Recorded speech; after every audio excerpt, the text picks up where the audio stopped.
The group of survivors had been living in the abandoned mall for weeks now, ever since the outbreak of the zombie virus.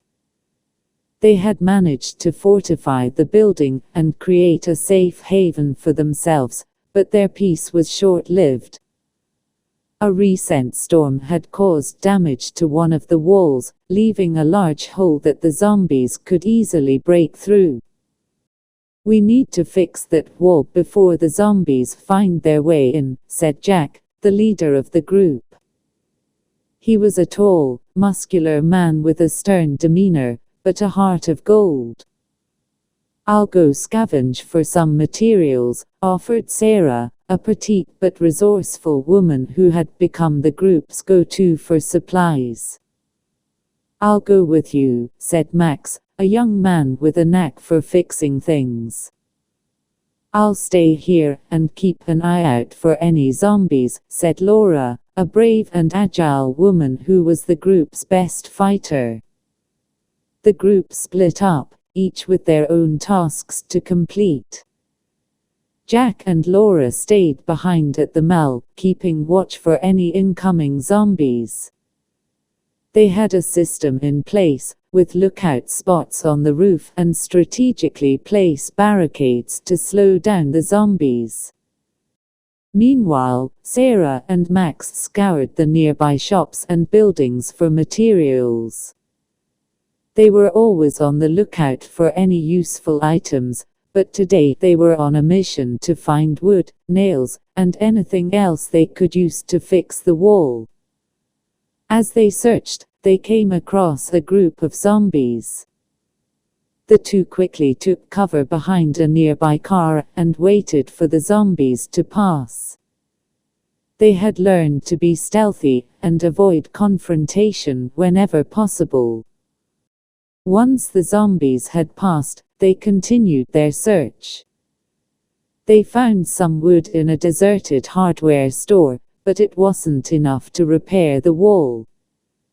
They then stumbled upon a construction site, where they found a large stockpile of wood and nails. Sarah and Max quickly loaded up their bags and headed back to the mall. Back at the mall, Jack and Laura had their hands full.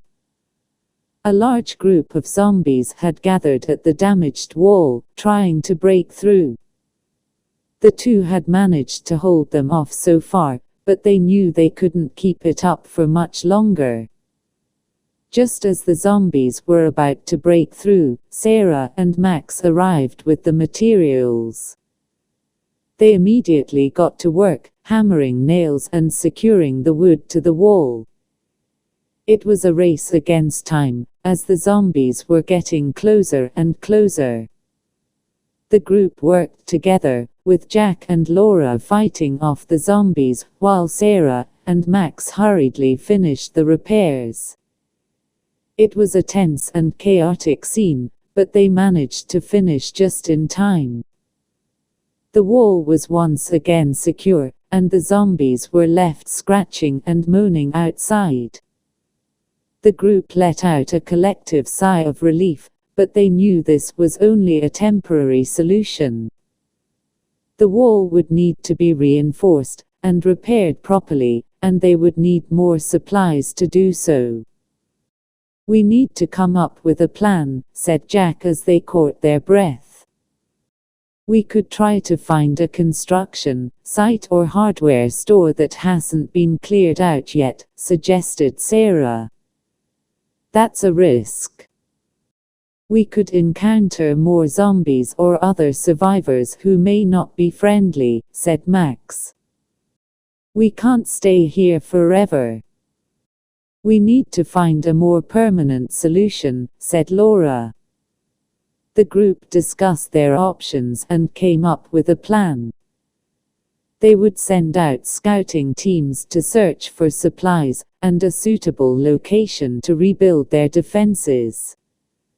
They would also start training the other survivors in basic self-defense and fortification techniques. The next few weeks were spent gathering supplies and fortifying their new location, which was an abandoned school on the outskirts of the city. It was a larger, more secure building with plenty of space for the survivors to live and a large yard for farming and scavenging. The group was able to rebuild their defenses and create a safe haven once again. They had learned from their mistakes and were better prepared for any future attacks. They had also grown closer as a group, relying on each other for support and survival. The zombies still roamed the city, but the group had found a way to coexist with them. They had created a system of traps and barriers to keep the zombies at bay, and they had even learned to scavenge for supplies without encountering too many of the undead. The group had found a new home in this post-apocalyptic world, and they were determined to survive and thrive. They had learned that in this new world, the only way to survive was to adapt and work together. And that's exactly what they did. Yay, the end. Oh right, yeah, I have to do this stuff now. Like, comment and subscribe. And please watch my other videos and comment ideas on stories.